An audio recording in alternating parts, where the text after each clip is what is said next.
Honestly, I gotta tell you, I ain't really tryna do nothing but for your love, for your love, for your love, for your love. I ain't really tryna do nothing but for your love, for your love. Okay, you know who it is. No Ears Mozy coming back with some facts. Come on now, fun fact. We already starting it off. The reason you know I do have ears behind here is because of a term called object permanence, which you learn at about 8 years old.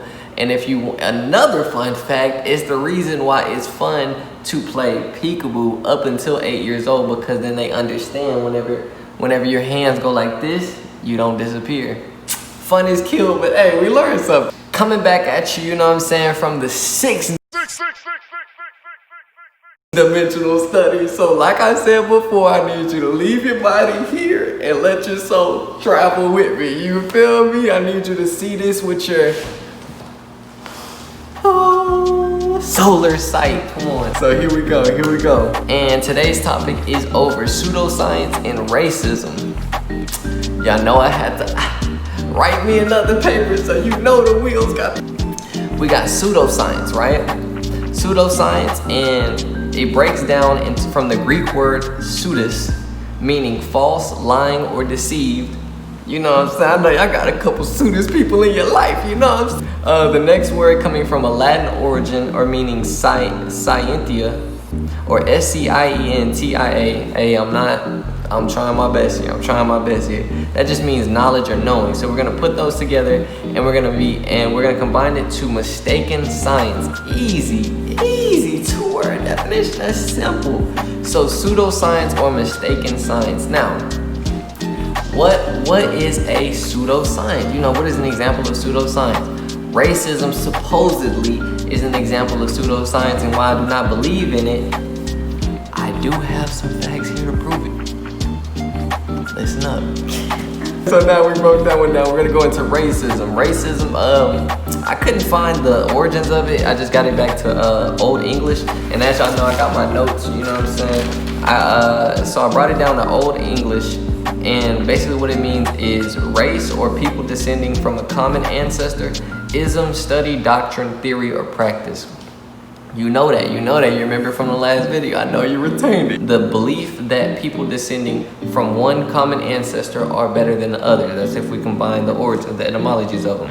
Is one race better than the other? It's true. Hey, look, don't blame me. Before you get mad, let me spit some facts to you. Okay, so now we're gonna go into it. And now we know that color denotes a certain ability to absorb frequency. If you do not know this, you can conduct an experiment and have a bowl that is covered in black paint and have a bowl that's covered in white paint. Sit out in the sun, you tell me which one gets hotter. This is because black is the color that absorbs every other frequency. Black was the first. Mr. Mendel. Go ahead. You have Mendel's law. Go ahead. Mendel says that light eyes are recessive. Light skin is recessive. You can take the recessive, the dark skin is dominant, the dark eyes are dominant. You can take the recessive from the dominant, but you can't get the dominant from the recessive. This is Mendel's law. And so all of your scientists have proved that you can't look. Black is not even a color. That's right. Black is the mother and father of all colors. And if you want a baby, even if the woman is a white woman, the baby has to come out of the triple darkness of her womb. And this is the origin of all life. Within the black, you have the whole color spectrum. But in white, two white people laying down together, they can only produce white. But two black people in darkest Africa can lay down together and produce albino with blonde hair and blue eyes. That's right. Teach Muhammad. This happens all the time. And so black absorbs every frequency in every color. This is why whenever you combine all colors, what do you get? Not white. How they denote your race is they check your pigmentation, your melanin pigmentation. If it's of a higher ratio, you normally come out a darker color, and you see You know what I'm saying? Hey, you see, I'm halfway, kind of not really there, but hey, you know what I'm saying? We still out in the sun having some fun. But look, now, is melanin important? Yes, it is. The more of vibrations you can absorb, including sunlight. This is why people of darker skin tend to get less sunburn, tend to get actually revitalized, which is interesting. It's kind of like a battery, you know. Your skin almost acts as solar cells. Basically, that's what your skin does. It just absorbs the vibrations of the sun, allowing you to utilize it for energy, performing one task. If you looked at my other video, my 7-day ascension, 7-day alignment, something like that, if you looked at that, then you would see that I talked about sun gazing and stuff like that, and a part of the sun gazing was actually human photosynthesis, which is the same thing that plants have, and the only difference between plants and a human, or a plant and a melanated human being, is that one produces iron, the other one produces magnesium. I'm not sure. I'll look it up. I'll look it up for you. But so yeah, that one slight difference, I think I talked about it in another video too, but if I didn't, you know what I'm saying, there you go. That's the slight difference between coming out green with chlorophyll and coming out black with melanin. That's pretty crazy, you feel me? So now that we denoted that there is a difference between race, seeing that one has an ability to connect with its environment more, not only have a greater connection to the source of the universe, which is the sun. And without the sun, we would not be able to sustain life, or it would not be able to provide life. The earth is what sustains life, but the sun is what allows us to provide the life source. So truly, you know what I'm saying, some could say that the sun is racist. Well, I mean, it's attacking I guess it's beaming down on everyone, but it just seems to affect different people differently, you know what I'm saying? And that's just that, you know, it makes one race better, it makes one race worse, you know what I'm saying? You know, take that how you may. So next we have the term pluralism, which comes from the Latin word pluralis, Pluralis. Sheesh, I'm not on it today, but it's all good. We're gonna keep rolling. Pluralis, and it means more than one ism, study, doctrine, belief. Y'all got that. I'm not gonna patronize y'all. So I should have looked up patronize. But pluralism, the ethnic and racial belief that ethnic and racial groups can coexist, which is the basic definition of pluralism. So I'm not sure how racism came about and how it became more popular than pluralism, but if you think about it, there's a lot of millions of different animal species, you know what I'm saying, and they've never had a conflict with each other. I don't know if it's the quote-unquote low level of intelligence, you know what I'm saying, whatever we deem them as, you know what I'm saying, whatever we have classified them as, but you know what I'm saying, there's a term that ethnic and racial groups coexist, so god dang it, let's try it. You feel me? The next term we have is, so without them coexisting, right, we're going to talk about different combinations of them. And the first word we have is amalgamation, which is a cool word. Well, I'm fascinated, but amalgam just means to mix. In Asian, I couldn't find a definition for that one. So, but the definition of it that my sociology book gave was majority and minority mixed to form a new group, which is just another interest. You know what I'm saying? If we can't coexist, then, you know, find a center point where everyone levels out. Next we have assimilation, which is, did I do this one? You know I did it. Assimilate. Okay, so it comes from the Latin word assimilatus, meaning to absorb or to make part of. Now, assimilation means minority adopts the majority's culture, okay? Who's the minority and who's the majority?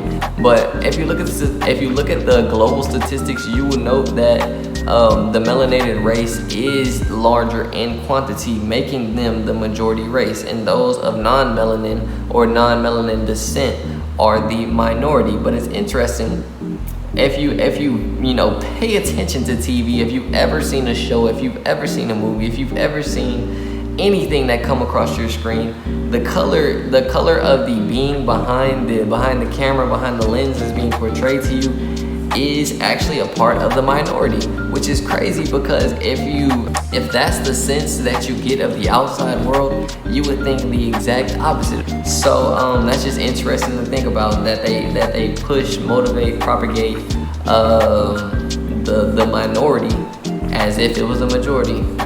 Could it be for a reason? Could it be not? You know what I'm saying? That's just crazy to think of. So now, moving on, I added this little part to the end, which is basically 4 ways to respond to discrimination. I don't know how I came to this conclusion, but I labeled them the 4 elements: earth, wind, air, and fire. You know what I'm saying? Shout out to the avatars out there. Shout out to the people that can do it all. You know what I'm saying? Earth, wind, air, and fire. So if you ever want to respond to a situation, just know that you have 4 ways. So if you feel you're being discriminated, if you feel they're trying to make you assimilate, if you feel that they're not using pluralism and having ethnic and racial groups coexist, and you think they're really being racist out here, these are the 4 ways you can respond. Call your lawyer, Mozy, right now. Your Mozy number.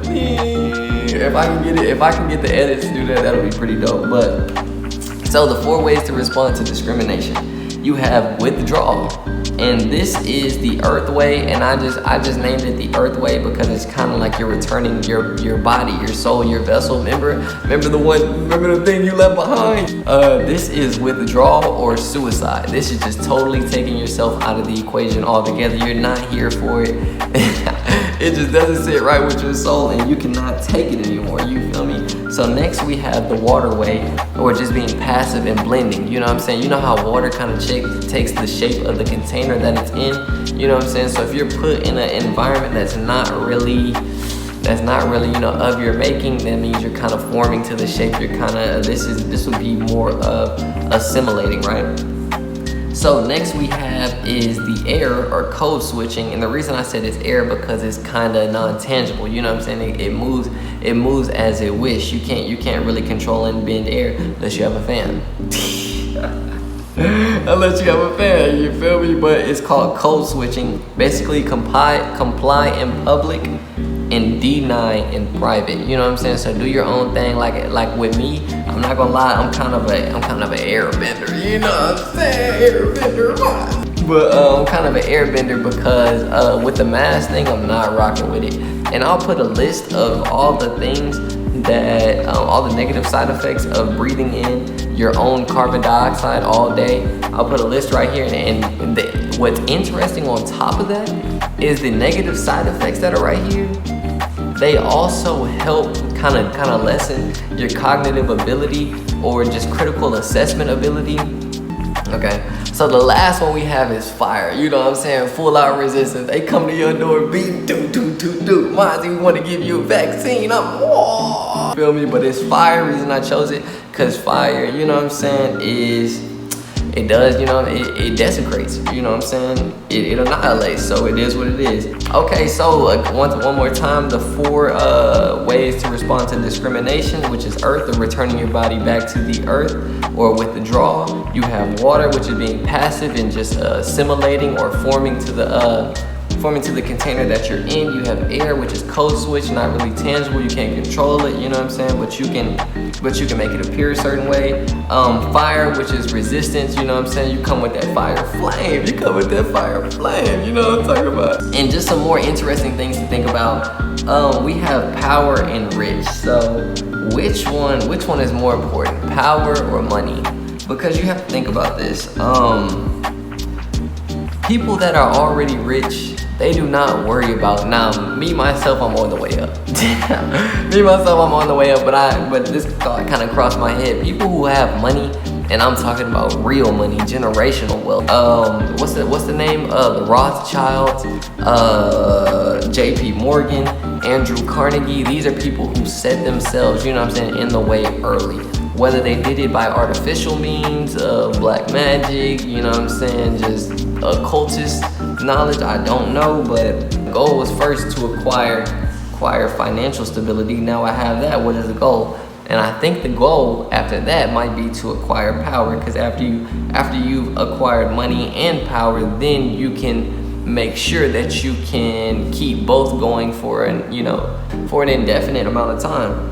And it makes you kind of think, because if we're out here chasing money and they're not, hey, just interesting to think about. And if you can see examples of this about GMOs, people playing God with nature, adding preservatives, adding all of this, and you're trying to wonder where this comes from. And this may come from just boredom, this may come from egocentrism, and we learned about that. Go watch the other 6th Dimension video, I'll put it right here.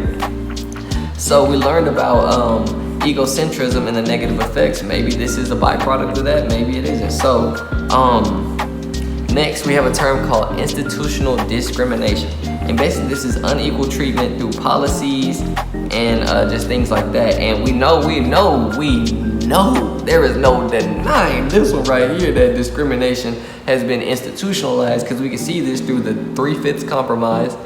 Like, what's that about? 3/5 of a person? Like, what's that about? You feel me? That's just one example in history. And then you also have to remember, going back to history, that people were also rich back then. So if you think about it, because Andrew Carnegie was a while before me, but even a while before them, you have kings and queens who held exponential wealth, who held the power of the land. Their word was law. Literally, their word was law. What were they in pursuit of? And one example of a king or queen is Marie Antoinette. And if you don't know anything about this story, I'll go ahead and run it down for you a little bit. So basically, there were starving villagers, people who have not eaten, So they stormed the castle, they run up to the castle, right? They beating down so Marie Antoinette come out thinking it's a game. Imagine this, you're on the brink of death, right? You're at the height of your frustration. You're at the height, because if you approach a king or queen, know that may result in death. And she says her famous line, "Let them eat cake." Later after that, she was actually beheaded, which then started the, I don't want to say French Revolution, but ended up then starting a revolution. So now that's just crazy. Back to what I was talking about earlier about being melanated, closer connected to the universe, to your environment, to the earth, yada yada. For those of my less melanated individuals, kind of like me, you see, and I cut myself, but excuse that. So yeah, don't feel down. If you're less melanated like me, hey, you just gotta live through your ways. Let your heart give off that angelic frequency, and that's the closest thing to the God frequency, that you can sense if it does exist. Like I said in my other video, I think it was discussions about capitalism. I'll put that video up. But like I said in that video, you came with nothing but an empty stomach. So the fact that we still had kings and queens and just those who assert themselves as powerful, or those who want to have power over others' free will, is kind of just a foreign concept. I'm still trying to wrap my mind around it, because if you came with nothing, then how are you to then organize, distribute the goods that are around you? That's interesting to me. I told you I was gonna get away from saying crazy, but basically it's like coming in somebody's house and rearranging. That's like coming into somebody's house and rearranging it. I would just be sitting back looking at you like. Another thing on top of that, dang, I had one more lesson, but